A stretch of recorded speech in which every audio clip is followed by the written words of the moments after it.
Halo semuanya, berjumpa lagi di channel Adisan.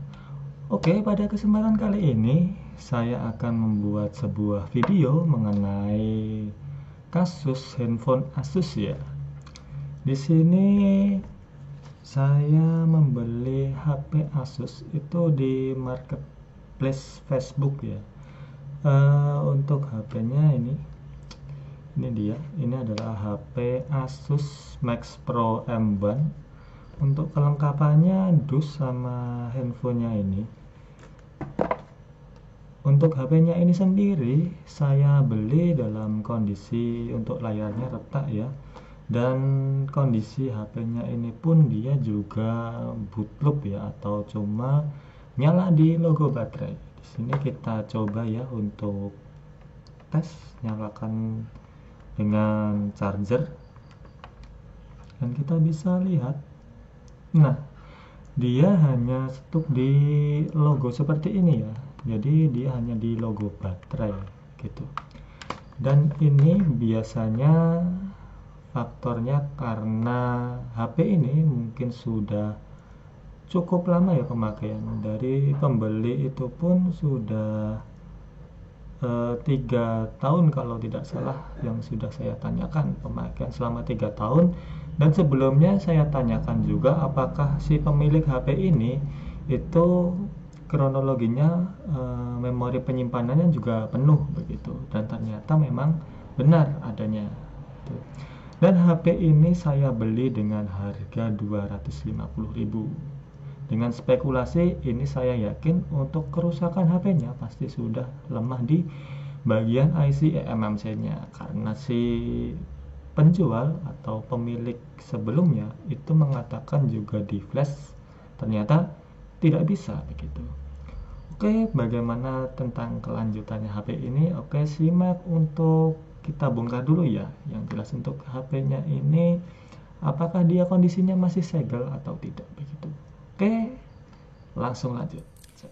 Ya, oke, ini adalah unit HP yang tadi dan akan kita lakukan bongkar terlebih dahulu ya untuk bagian backdoor dan pelepasan mesinnya. Di sini saya coba cek ulang lagi ya. Ini saya coba cas itu bahwa ini adalah unit HP yang tadi ya. Nah, dia masih stuck di logo. Ini akan kita lakukan untuk program IC eMMC-nya ya. Ini semisalnya kalau di dalam ini jenis IC eMMC-nya dia memakai Samsung seri KMDD, itu nanti akan kita coba lakukan untuk update FFU melalui UHIBox begitu. Oke, kita langsung saja melakukan pembongkaran ya. Di sini kita membutuhkan obeng dengan apa itu? Plus ya, ini plus kecil gitu. Kita buka terlebih dahulu. Lalu yang kita butuhkan adalah apa itu? Pembuka ya, pembuka SIM card. Kalian bisa menggunakan ya. Ini adalah sederhana tetapi multifungsi begitu. Nah, ini adalah andalan saya, yaitu pasti kalian kalau orang kantor paham ya. Ini adalah klip kertas. Ini kita buka terlebih dahulu. Oh, ini ya. Kita buka. Nah, ini dusnya saya singkirkan terlebih dahulu. Ini saya taruh di sini. Kita buka. Ini buka backdoornya ini. Kalian masuk ini ya, kalian menggunakan kuku bisa, menggunakan silet juga bisa. Kalian tekan dan tahan di bagian sini, SIM-nya ini, di atas SIM-nya ini. Nah, ditekan seperti ini, dia kan otomatis. Nah, ini kita pelan-pelan saja ya. Nah, kita bongkar unitnya.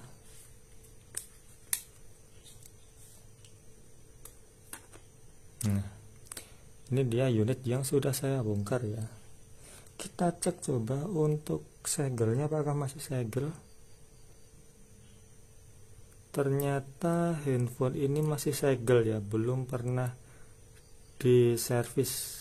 Ini tanda segelnya ada di sini. Sebentar saya zoom.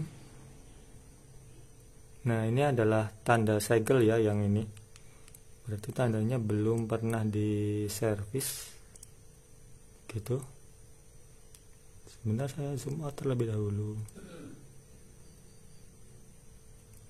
Nah, di bagian bawah ini ada segel juga ya. Untuk yang bawah ini saya kurang tahu apakah sudah pernah diservis untuk board chestnya, karena ini segelnya bukan segel seperti yang atas ya hasilnya ini. Gitu. Dan di sini kita lakukan pembongkaran ya untuk lebih lanjutnya. Kita siapkan obeng yang ini, obeng plus ya. Kalau bisa bahannya yang dari baja, jangan beli obeng yang harga 15 ribuan, takutnya nanti dia membuat bautnya ini menjadi bulat gitu. Kita bongkar untuk di bagian atasnya ini, kita taruh bautnya di sini juga nggak masalah sih untuk sementara. Nah,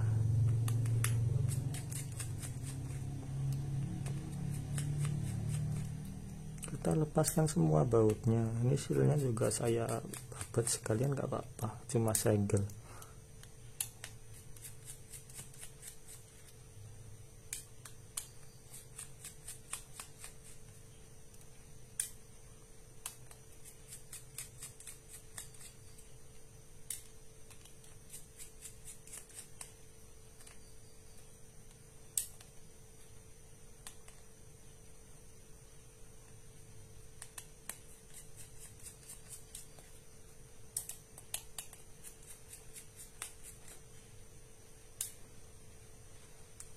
Kita lihat apakah sudah semua untuk baut yang sudah kita lepas. 1, 2, 3, 4.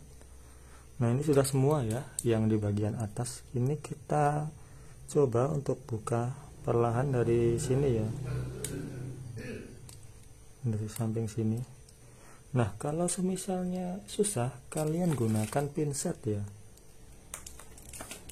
Gunakan pinset seperti ini, kalian congkar perlahan di bagian atas ya, khususnya untuk yang ini. Ini jangan sampai keras-keras ya, pelan-pelan saja. Nah, kalian buka seperti ini. Nah, sambil kita angkat.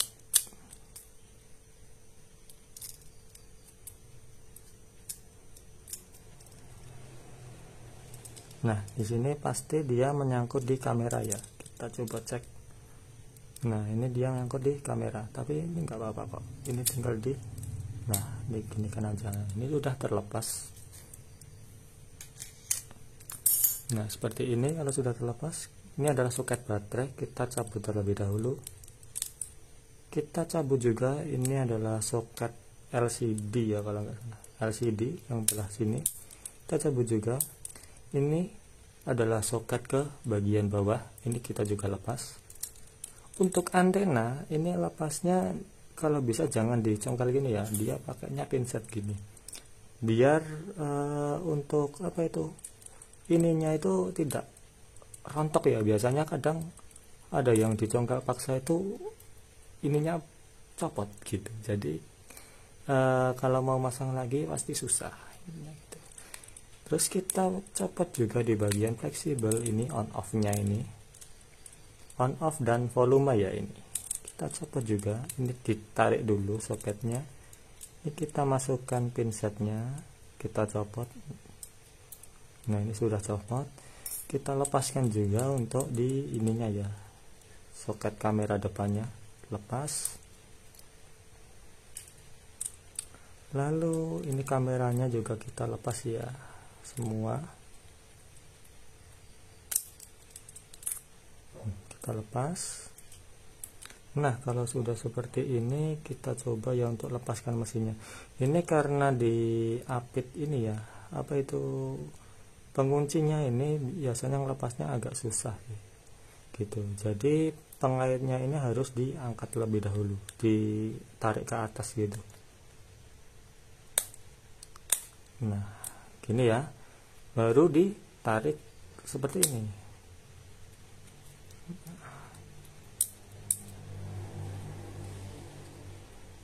Kalau masih agak keras, ini sebenarnya nyangkut di sini ya, di bagian bawahnya sini. Nah ini karena masih kini di sini itu ada penguncinya untuk apa ya, apa itu, bulatan kecil gitu. Nah ini kita lepas saja perlahan.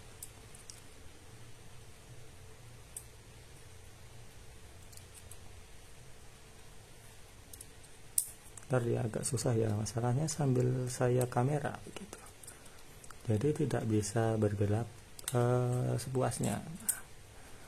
Nah seperti ini ya, ini sudah lepas semua. Nah untuk kondisi mesinnya alhamdulillah ini masih belum diotak-atik, dan di sini nanti akan kita program untuk IC eMMC nya, letaknya di dalam sini. Kita coba buka untuk kalengnya, ini ada penutupnya ya, kita buka saja di bagian sebentar. Saya cek ya, ini coba saya cek di bagian ini. Nah semoga saja IC nya dia Samsung dengan kodenya KMDD ya.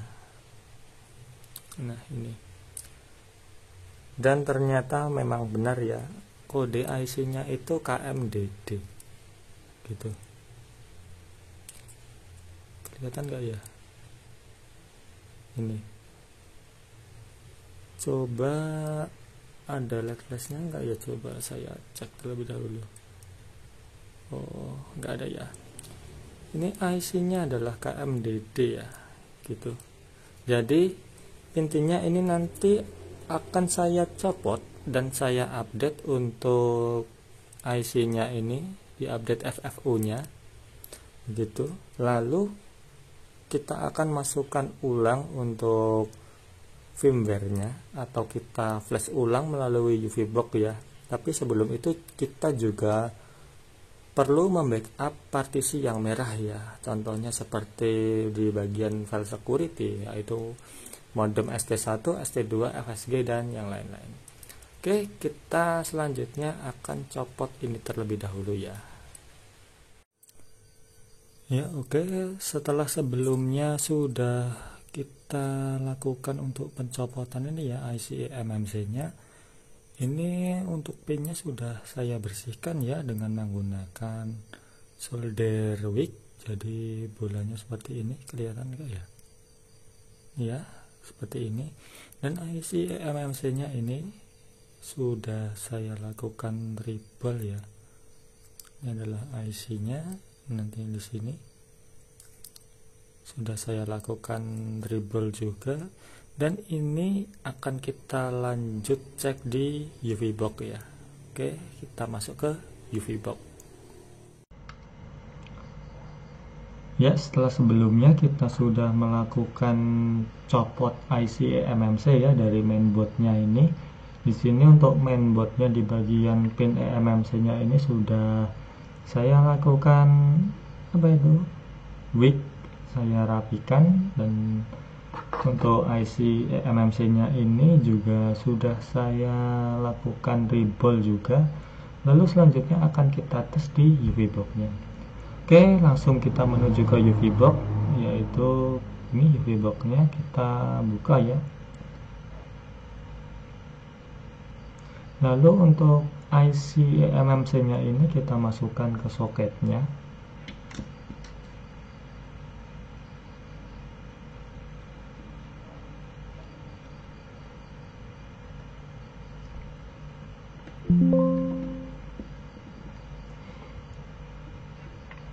Kita coba ya.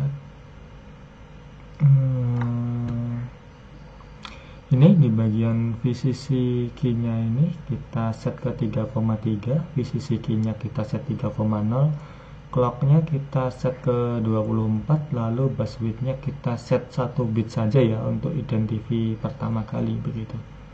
Kita cek.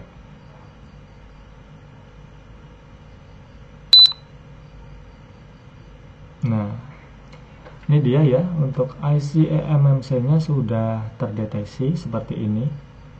dia terbaca ya sistemnya, dia Android Pie tuh.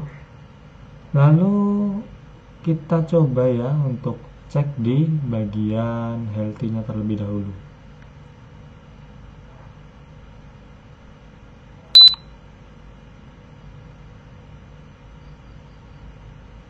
Agak lama ya. Nah, ternyata dugaan saya benar. Status dari IC eMMC-nya ini dia sudah exit ya. Walaupun di sini dia device lifetime-nya normal, tapi yang dijadikan patokan ini ya, estimation of the device lifetime, dan ini bawahnya SLC dan MLC. Ini kalau sudah exit seperti ini, tandanya IC eMMC-nya dia sudah lelah ya. Dan di sini kalau sudah seperti ini, itu lebih baik diganti ya. Tetapi di sini saya akan coba untuk melakukan update FFU atau kita perbarui ulang untuk software eMMC-nya begitu. Di sini sebelum kita melakukan pembaruan software di eMMC-nya, kita lakukan backup terlebih dahulu ya. Di bagian partisi merahnya kita klik identify ulang terlebih dahulu ya. Saya lupa tadi belum saya set di brandnya ini gitu. Nah, ini kalau sudah masuk seperti ini, kita ke bagian user area path ya. Kita coba identify terlebih dahulu kembali.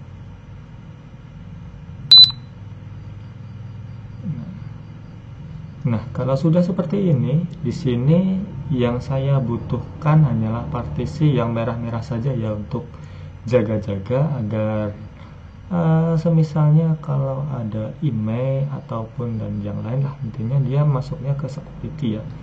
Jadi partisi yang merah ini sudah otomatis dia menyesuaikan, ini kita centang ya, walaupun nanti yang kita ambil hanyalah beberapa saja. Intinya yang merah-merah ini kita backup terlebih dahulu. Di sini saya menggunakan 1 bit karena untuk menghindari nanti dia read-nya gagal di tengah jalan ya. Jadi tidak saya set ke 8 bit atau yang 4 bit begitu. Jadi saya set ke 1 bit saja transfernya begitu ya. Kalau sudah seperti ini, sudah dicentang seperti ini, kita klik read.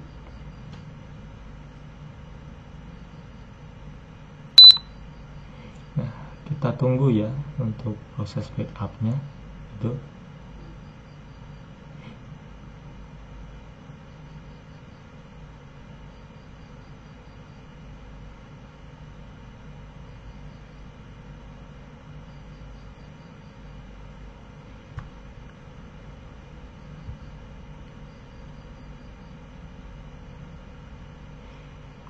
Di sini untuk backupnya ternyata macet ya. Nah, seperti ini reportnya, berarti untuk IC eMMC-nya ini memang sudah lelah ya. Tapi di sini saya identify lagi, coba.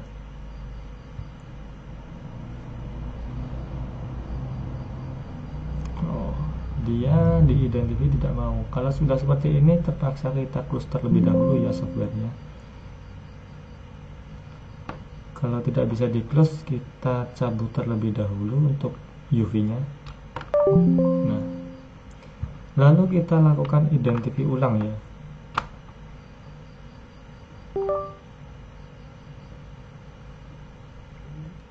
Kita klik identify terlebih dahulu.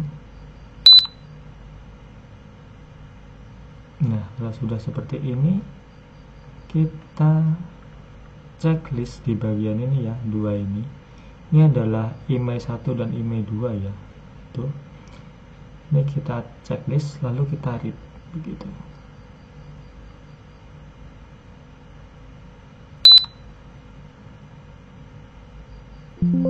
Nah, kalau sudah seperti ini, tandanya sudah terbackup ya. Lalu selanjutnya yaitu kita akan coba ya untuk upgrade firmware-nya ya begitu. Di sini untuk update firmware-nya coba kita cek lagi ya untuk healthy-nya.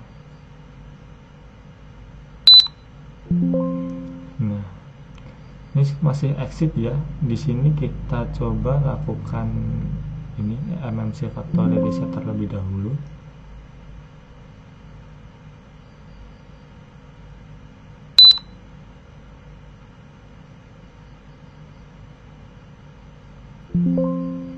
Nah, lalu kita erase.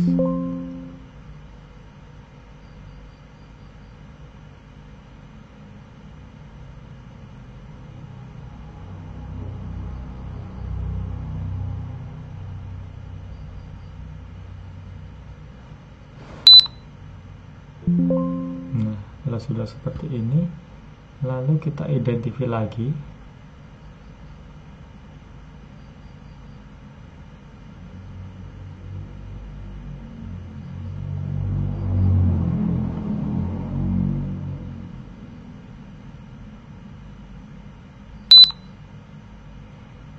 Nah, di sini kosong ya, untuk Android sistemnya dia sudah tidak terdeteksi atau tidak ada ya. Setelah ini baru kita coba di klik ini, disable terlebih dahulu ya permission protect-nya.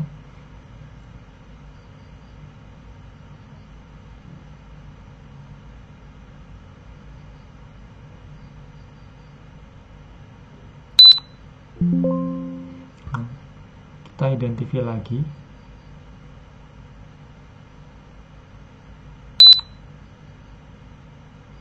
Nah, gini ya. Jadi, semisalnya kalau apa itu update eMMC 5 firmware-nya ini tidak bisa diklik ya. Ini karena versi UV kita ini dia menggunakan versi 150.2016. Cara mengakalinya yaitu kalau ingin melakukan update eMMC firmware dari Samsung ini, kita gunakan versi yang terbaru ya. Kita lakukan sinkronisasi file terlebih dahulu ya.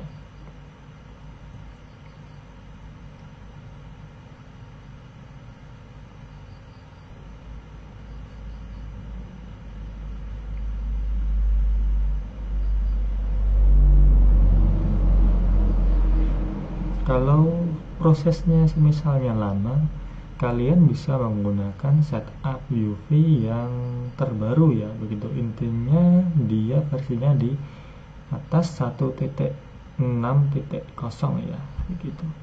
Atau mungkin sejajarnya 160 ke atas begitu. Kalau proses sinkronisasi ini lama, berarti mungkin dari internet saya yang bermasalah ya, karena habis jam 12 biasanya sinyalnya hilang. Kita close saja. Kita coba ya untuk masuk ke folder UV-nya.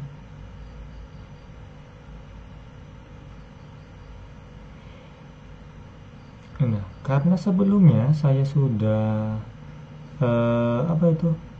mempunyai UV yang versi terbaru dan saya buat zip ya, ini tinggal saya ekstrak saja ya. Ini WinRAR, terus ekstrak here gitu. Nah, ini saya timpa saja versi yang 150 tadi ya, 2016 itu. Saya timpa, lalu saya buka lagi untuk eMMC toolbox-nya gitu.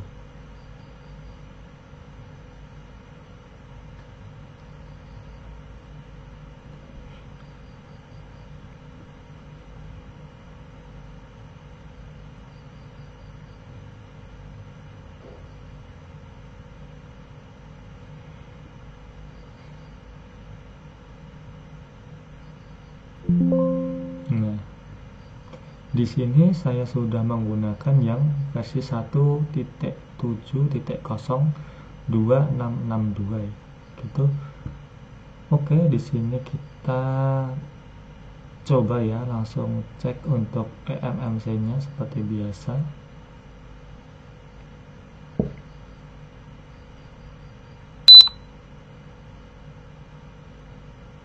Nah, ini sudah kosong ya.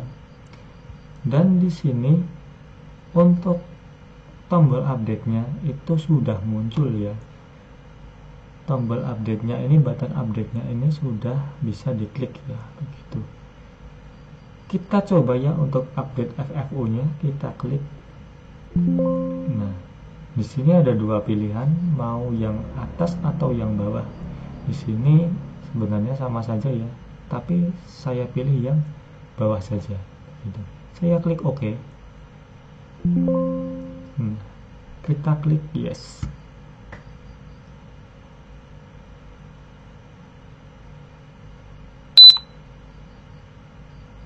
Nah, ini adalah proses memperbarui software dari eMMC Samsung tipenya KMDD ya, begitu.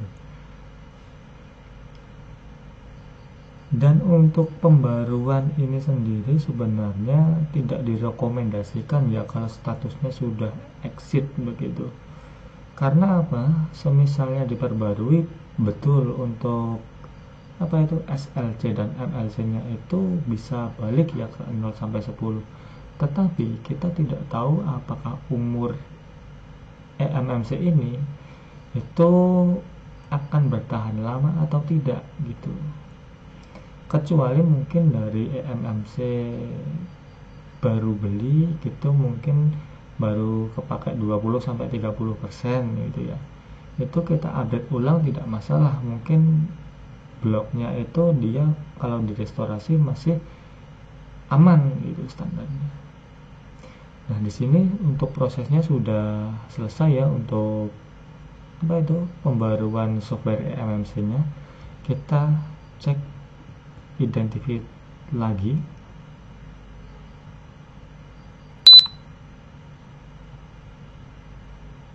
Nah, di sini tandanya sudah berhasil itu biasanya di bagian RPMB-nya ini statusnya sudah authentication key not yet programmed gitu. Jadi ini kita sudah berhasil ya untuk update FFU gitu. Kita cek healthy dan smart report-nya.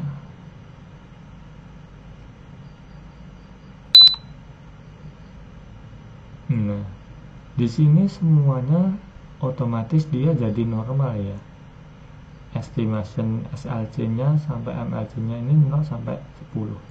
Tetapi di sini saya kurang tahu ya apakah ini awet atau tidaknya gitu. Nah, kalau sudah seperti ini, kita sebenarnya tinggal flashing dengan factory image atau kita bisa menggunakan dump ya begitu. Bisa menggunakan full dump tentunya. Tapi di sini akan saya gunakan factory image ya. Gitu. Ini coba saya klik factory image terlebih dahulu. Ini saya coba ya klik. Saya ubah terlebih dahulu menjadi 4 bit ya. Saya cek.